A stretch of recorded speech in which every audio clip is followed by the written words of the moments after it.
And the other thing, which is amazing to me, is even when I was vegan, because I did lose a lot of weight, but it was muscle weight. It wasn't, I think, because I did get skinny, but it didn't. Now I can wrap my arms and I can feel my ribs and my belly's flat. And I look at myself in the mirror, my belly's flat. And I'm like, that's amazing that this many years I've tried to do this by killing myself exercise or making the right kind of food, and then all I had to do is just eat meat and throw all that other stuff out. And it's just amazing. Bridgette, how did you find carnivore? Okay, well, it's been a long journey. I want to say it started, like, I've always been into fitness and nutrition. When I was a young girl, I did ballet and jazz. And so I loved to dance, and that helped me be into my body. And so then when I was in high school, the end of high school, my sister was teaching an exercise class that I started helping her teach. And I loved it because it still was kind of, I felt like I kind of was dancing, and I just loved it. And I loved helping people in their bodies. So I did that for a while. And then in 81, I got married and moved to Fairhope, Alabama. But then I was into making food for my husband. And so I would get the Southern Living cookbooks and make all these amazing meals. And my mother was always an amazing cook. And so she taught me how to cook, and I loved to cook. And so I would do the extravagant meals. I'd be in the kitchen all day doing crazy stuff. And so that kind of fizzled out after a while. And then I got into, but then I was always still teaching. And so I started teaching aerobics before even aerobics was big. We were like 10 minutes of aerobics and we thought we were hot. That was like in 81, 82, 83. And then it was 20 minutes. Then it was 30 minutes. Then it was step aerobics, and then pump aerobics, and then body sculpting. And so, I was a personal trainer, and I had an exercise studio for a while. And then I went into a gym, and so I was always on that path. So also nutrition came in. So I'm not sure when I started selling Shackley vitamins, but I started selling Shackley vitamins in 80s.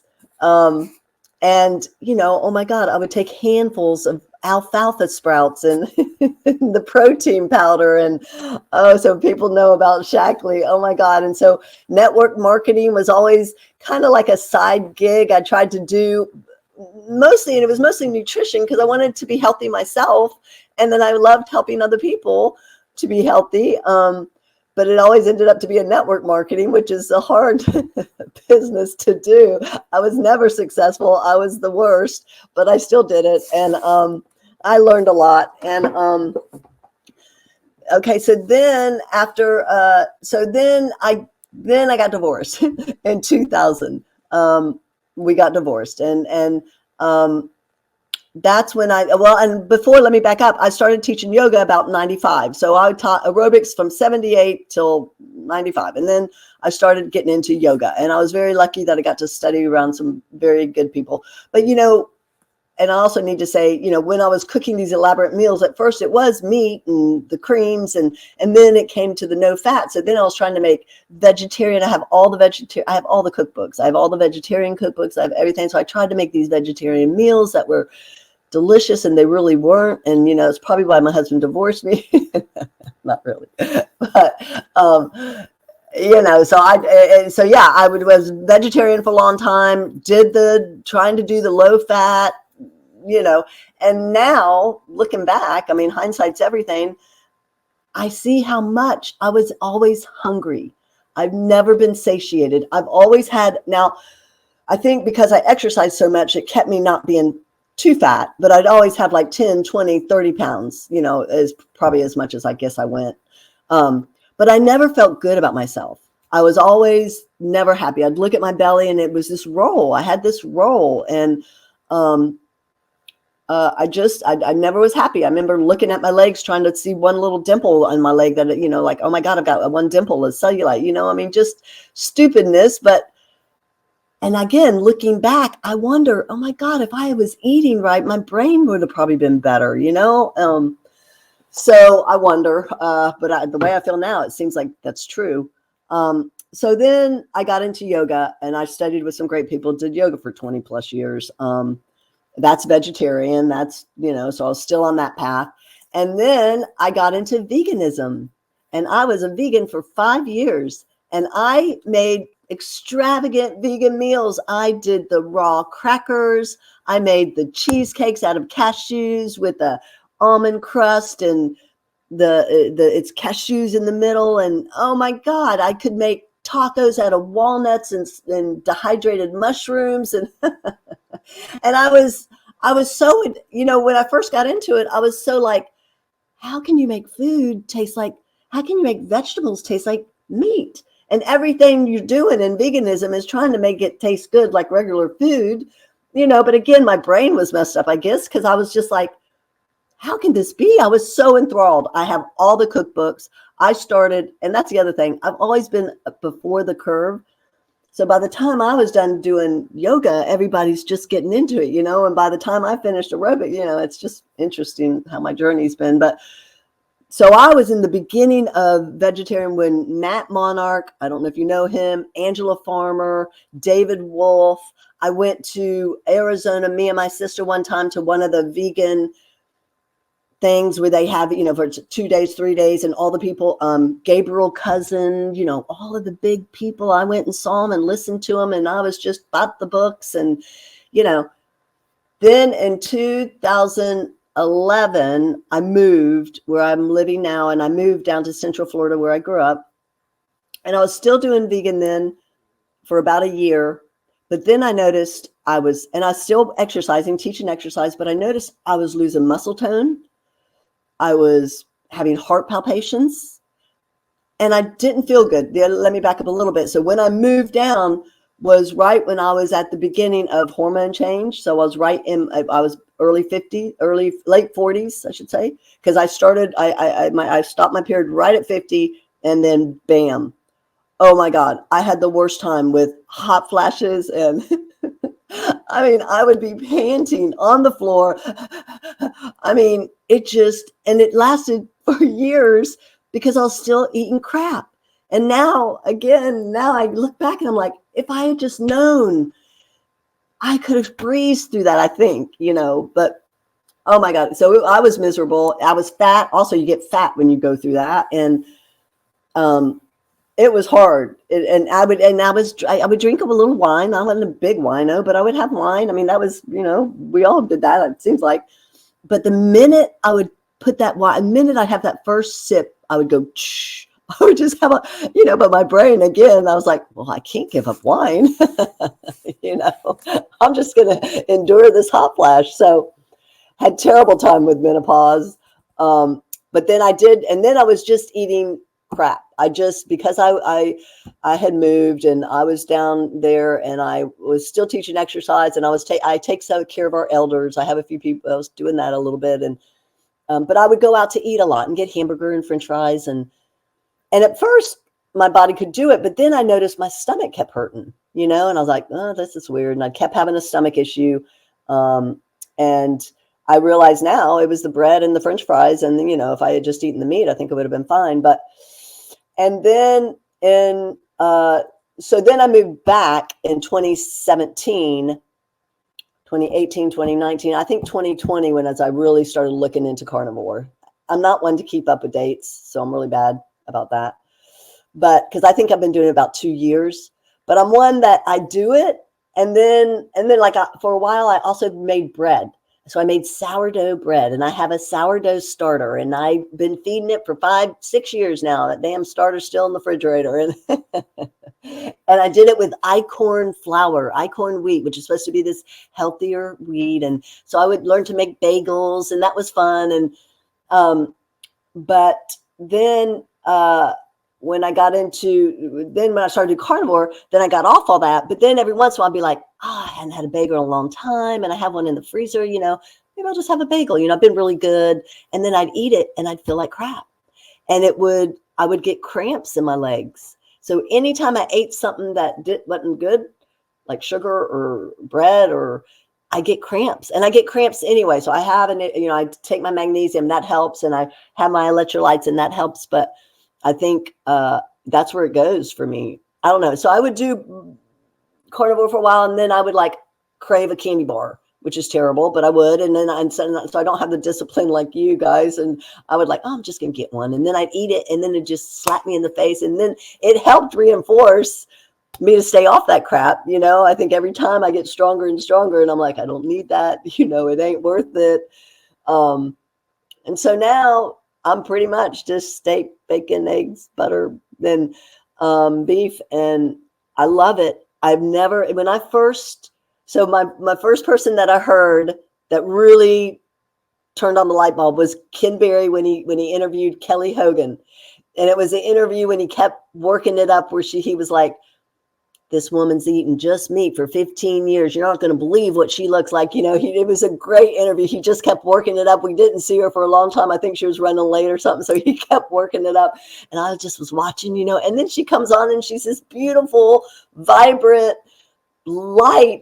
She's just beautiful. And she's had children and all this. And she did it all just eating meat and hamburger from McDonald's, I think, or something. She would just eat the patties. And I was just like, you got to be kidding me, And so that was that one really pushed me over the edge. I'm like, hell yeah. And so I think I went and got a ribeye. And the first time I sat down, when I was like, I'm doing this, and I ate the ribeye, my whole body just like vibrated. I had never felt so good. It was just like, because I didn't have anything else with it. That's the thing. I was just like, I was just like, awesome. And it tasted so good. And then, and it keeps tasting so good. People think, do you get tired of it? And I don't. It's amazing. Now, if I'm not hungry, then I don't want it, or if I've eaten too much. And I've done that. My problem is I'm a carb addict and I eat too much on that crap. And so then sometimes that goes into eating carnivore, and I'm just like shoveling it in, not thinking. But it really doesn't hurt you. If you're just eating meat, even though you may eat too much and you feel really full, it doesn't hurt you. Like if you have anything else, rice or potatoes or bread or anything, it's amazing. It's just been amazing. And I can't believe it. And then I started looking at my arms. I have muscle, and I'm like, I'm not even working out anymore, and then I'm like, oh my God, I've got a bicep bigger than I used to when I lifted weights. I mean, I would do 50-pound curls and stuff, and I've got muscle without even trying. I'm like, that is amazing. And so you see all these changes. And then the other main thing, sleep is amazing. I always slept pretty good, but it's even 10 times better. And you wake up and I'm just happy. I'm so happy with myself. I think I heard you say that. I look in the mirror now and you're looking good. You're doing good. Before I'd be like, shit, get a grip, girl. You're not looking too good. I don't know, but I'm so much happier. And the other thing, which is amazing to me, is even when I was vegan, because I did lose a lot of weight, but it was muscle weight. It wasn't, I think, because I did get skinny, but it didn't. Now I can wrap my arms and I can feel my ribs and my belly's flat. And I look at myself in the mirror, my belly's flat. And I'm like, that's amazing that this many years I've tried to do this by killing myself exercise or making the right kind of food, and then all I had to do is just eat meat and throw all that other stuff out. And it's just amazing. The energy, how good I feel like I'm happy with myself. I don't have anxiety about things, even though if things go wrong, I'm just kind of calm and I'm like, oh, okay, we'll figure it out. It's amazing revelation, right? When you get to the point you realize I've been working so hard all my life to maintain my weight or my figure or whatever it happens to be. And it didn't need to be like that. I just needed to change the way I ate. I know. And I want to say it killed my parents. And the doctors killed my parents because they didn't ask them what they were eating. They didn't ask what kind of emotional thing they were going through. It was like, we think you have this, so we're going to treat it. So my dad had some kind of a blood cancer, they said. So I'm a rebel. I'm a huge rebel. I don't go by labels. I think all of it's just a label. It's what they called it, but it's what you choose to believe. And I don't choose to believe any labels, but they said my dad had some kind of blood cancer. And so they gave him some kind of chemo and they just told him to drink gallons and gallons of water. And it just was barbaric. It was just, and he died in a year. And then my mom they said, had the label colon cancer. She had a blockage, but they didn't ask her, what have you been eating? And have you been stressed? And, it was like, we need to cut it out. We need to cut it out right away. It's blah, blah, blah. And she was one to not go to doctors at all. She had not been back to the doctor since she had her last child. She had 4 children and pretty young. And, she didn't go to doctors, and I don't go to doctors. And so only then did she, and I'm so sorry that we put her in the system, because once we did, she was screwed, really screwed, and gone in 3 months. So I'm I'm sorry. Now the doctors that I'm hearing now, Ken Berry, Sean Baker, all the ones that have woken up and know that diet has a lot to do with what we're putting in, has everything to do with our bodies. And so I'm all about them, but I don't want to get in the system if I don't have to, Yeah. Sorry. Just to go back as far as timeline's concerned, you've been carnivore for about 2 years, is that right? Yeah. Okay. And how are you eating day to day? So I'm a gardener, and I get up early. Well, I try most of the time. I get up early and I go to work, and I work in people's yards, and I love it. But I make my food first thing in the morning. So I am a coffee drinker. I make my coffee, and I have a thermos, and I make my food. So lots of times it's either steak or hamburgers, and sometimes bacon and eggs with it, or just eggs or whatever. And I put it in my thermos. If I'm hungry, I'll have a little bit while I'm making it, but then I take it with me, because I'm one that if I don't have my food with me, if I get too hungry, then I crave bad stuff and I'll get it. The more that I stay satiated, then I'm disciplined, and I'm like, I don't need it. And, so that's really helped me. And so I live by myself, and I buy myself ribeyes all the time. So I have ribeyes and New York strips and different types of beef. And I do bacon and eggs and a lot of butter, hamburger. And like I said, I make it and I take it with me. And then if I hadn't eaten it and I come home, I may heat it up, or I may eat a little bit of it, or then I put it in the refrigerator and heat it for tomorrow. So it's really worked well for me to have my little thermos and just have my food with me. And then I'm working, and then I get hungry. I come have a couple bites of steak, and then bam, I'm back at it, And then it's amazing. Then you're strong and you're not over full or anything. It's amazing. So I'm interested, after that, speaking about being full, after that extended time as a vegetarian and vegan, and then moving into carnivore, how was that for you as far as the feeling of satiation? So I know for myself, when I went carnivore at first, it was a very big adjustment for me, realizing that feeling full was very different when you're eating carnivore to quote unquote feeling full when you're eating a regular diet. Because I felt like full on a regular diet is feeling bloated. And I don't know if I ever felt full. And I want to say, when I would be making those meals for me and my husband, or any of the time when I was making food and stuff, I'd be, you're tasting it when you're making it. Then you sit at the table and you eat.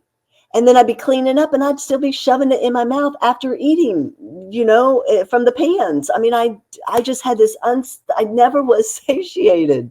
So with the vegan stuff, it was just so stupid to me now. It just was, I don't know if I ever felt, then you're always thinking about food. You're always having to make, and it takes forever. I was in the kitchen forever. Oh my God.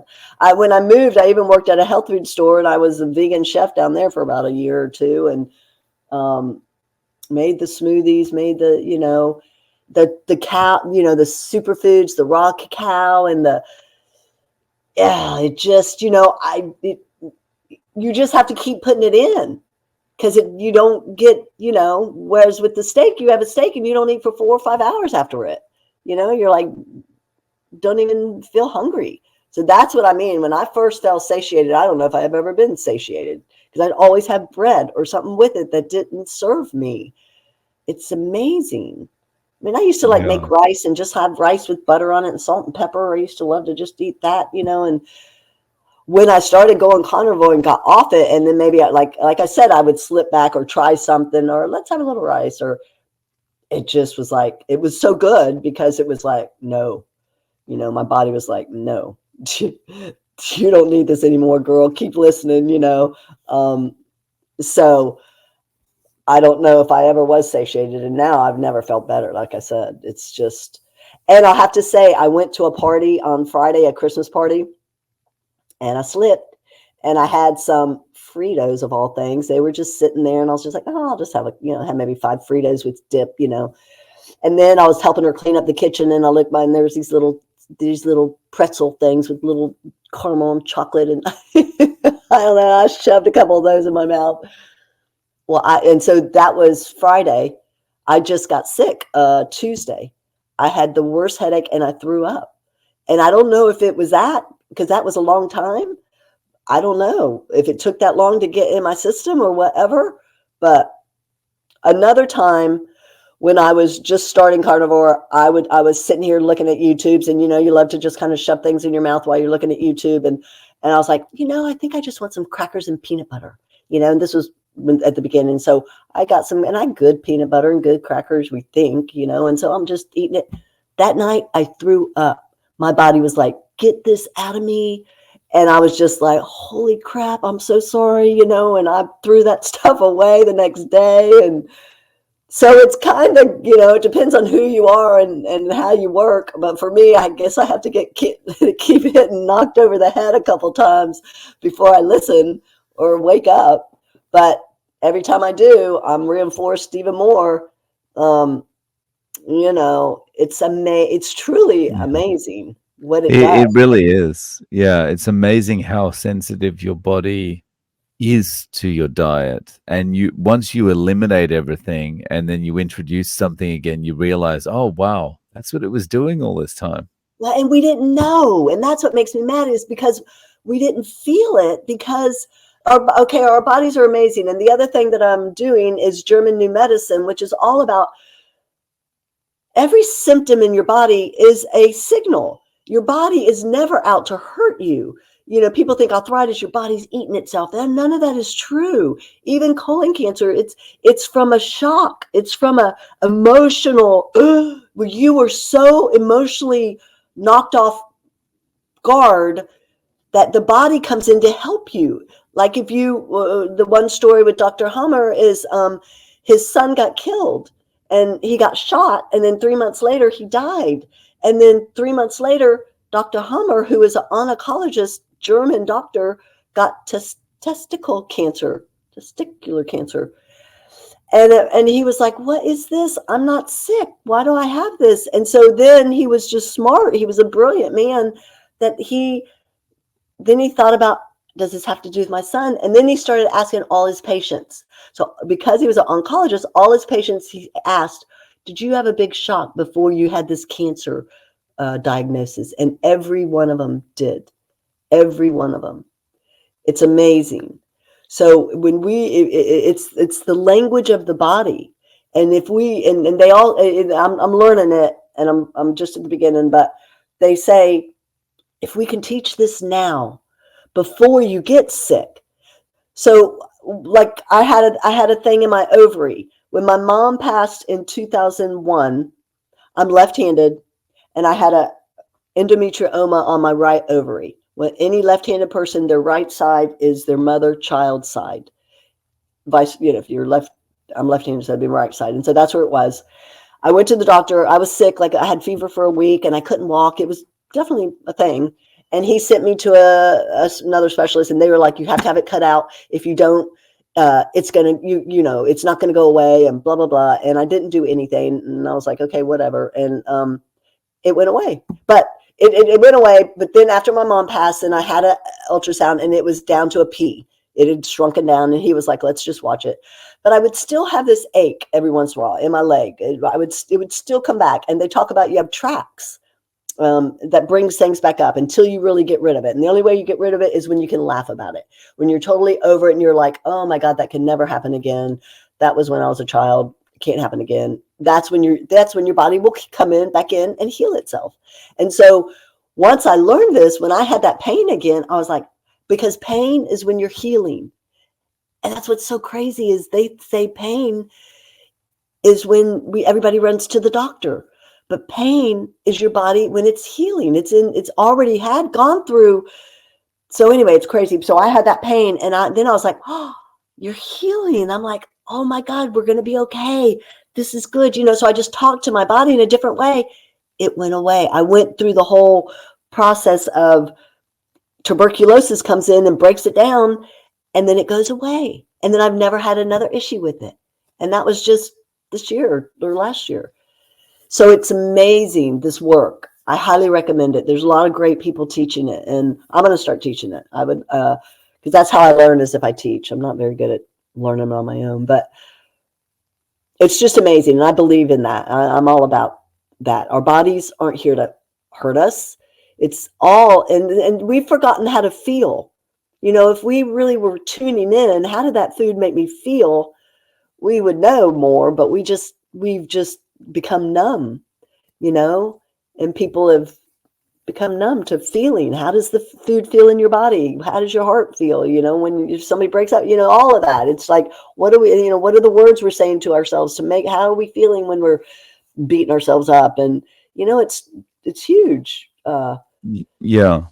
I haven't done any, I've never heard of German New Medicine before, but one thing that you just said there that I want to touch on, or I want to emphasize, is something that I think is really, really important.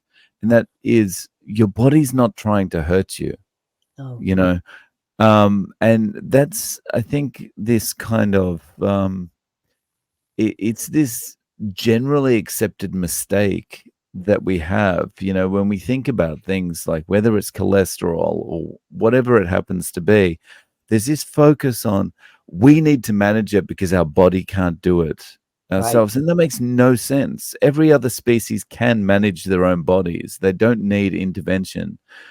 Sure, if they break a leg, whatever, you got to take an animal to a vet or whatever, right?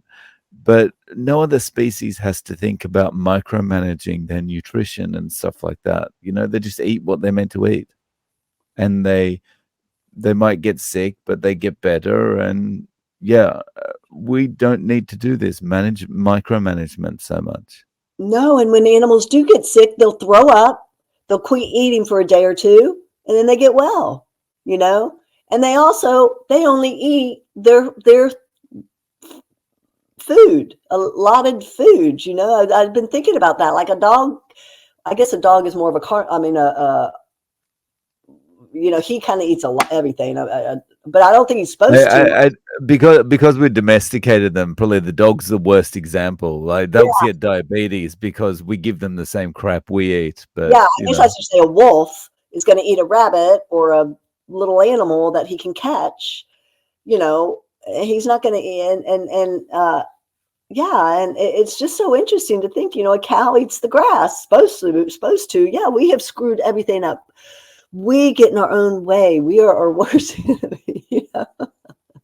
So actually, I misspoke there. I said dog is a bad example, but actually dog is a good example because it shows what happens when you take an animal out of their natural environment and give them the stuff that we're eating, what happens to them. Yes. If you leave that dog just eating, meat and bones and that kind of thing, then it's going to do okay. It's not going to get diabetes. It's not going to suddenly fall in a heap and die, because of all these chronic conditions that it's developed. Yeah. I have a guy that works with me. He has a dog, and he started on carnivore, and it's amazing also just to see the transformation in people's faces. You can see it. It's amazing. It's subtle, but it's like but anyway, he started feeding his dog chicken wings and raw beef, and he's like, my dog is so happy. He's just like, he's never been happier. So no, it's huge.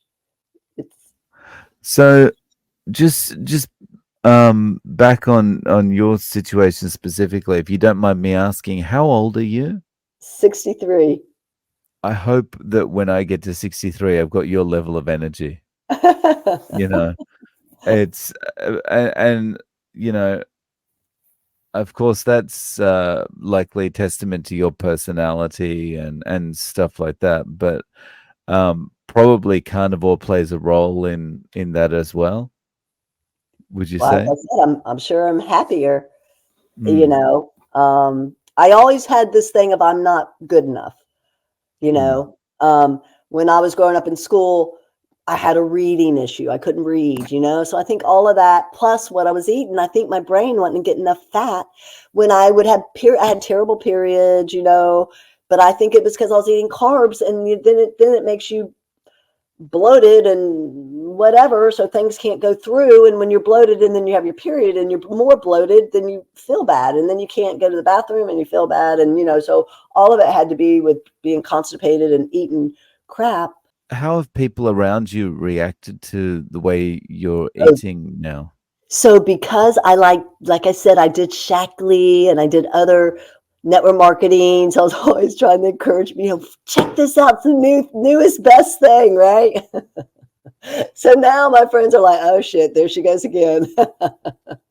They are so, I try to tell everybody, and they're like, don't you? I just went to one of my girlfriends. I helped her in the yard. I'm working my ass off all day long, weeding and trimming, and you know, I've got my beef with me. And she was like, don't you want some carbs? And I was like, no. But they just don't get it. It's scary how brainwashed we are, and I was too.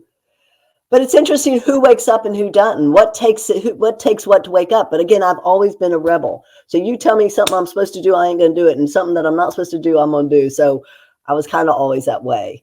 I never was a rule follower.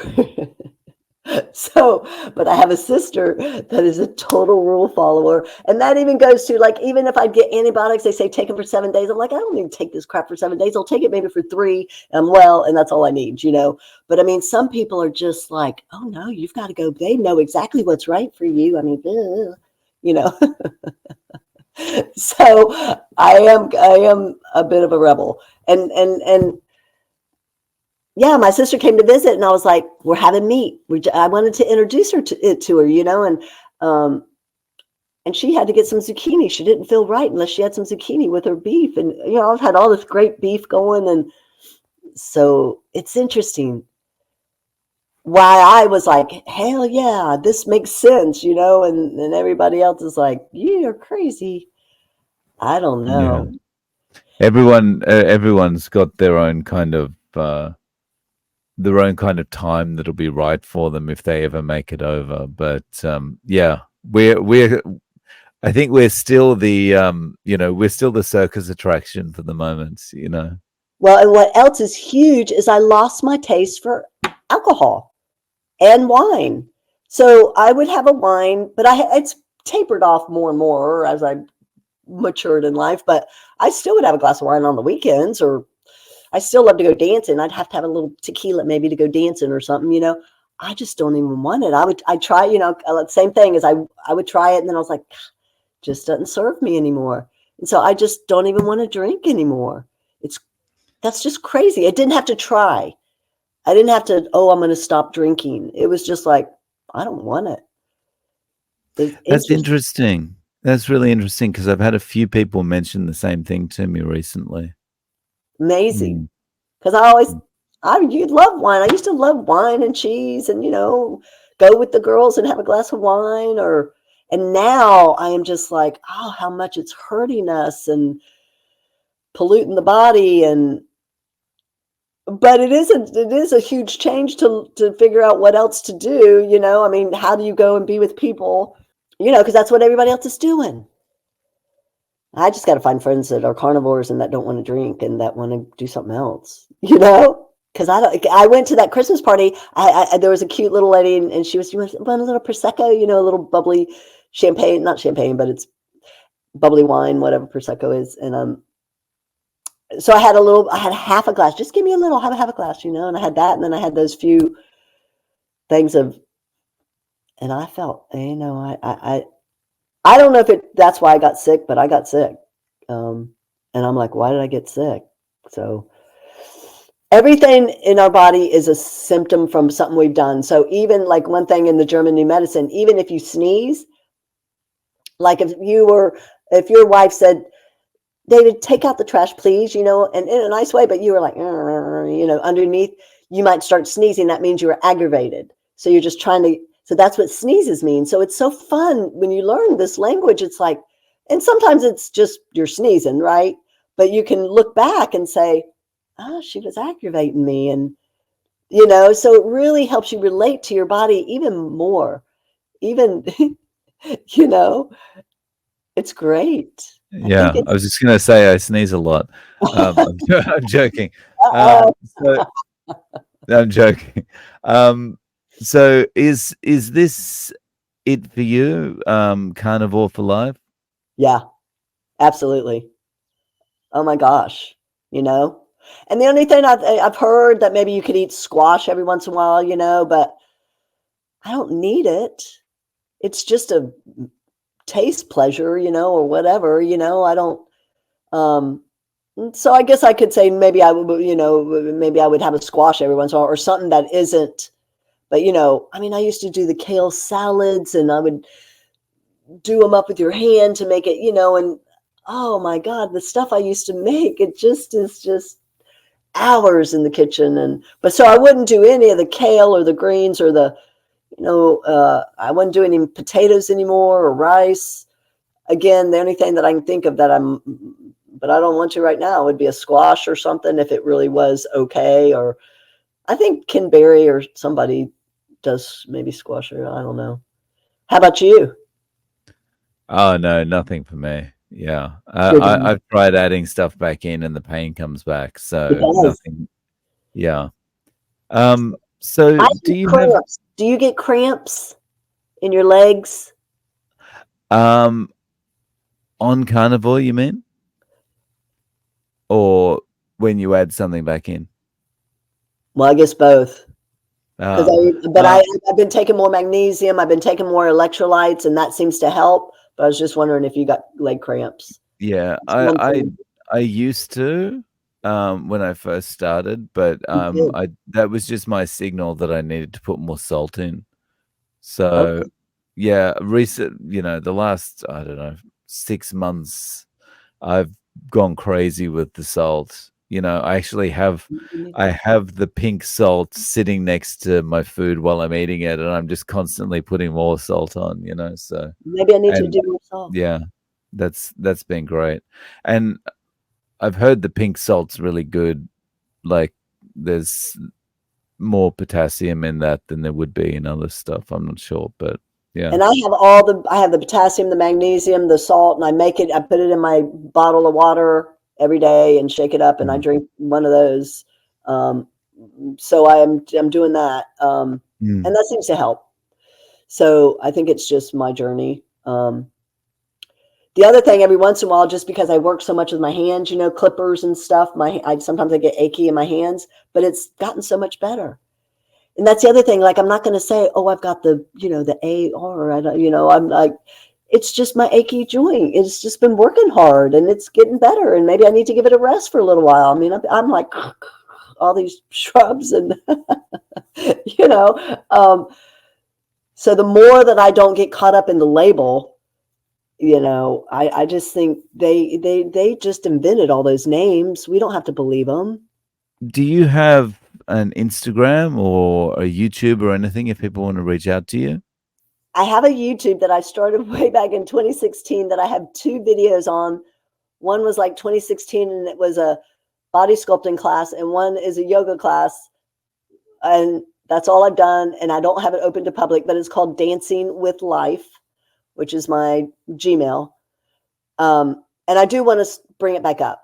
And so I got to figure out how to bring it back up. And I want to do my carnivore journey, but I also want to do my Feldenkrais or the German New Medicine. But the other thing that I do is neuro movement, which is based on Feldenkrais work, which is amazing work. And there's like 9 essentials. And the woman that's took over Feldenkrais's, her name is Anat Banyel, and it's called the Anat Banyel method.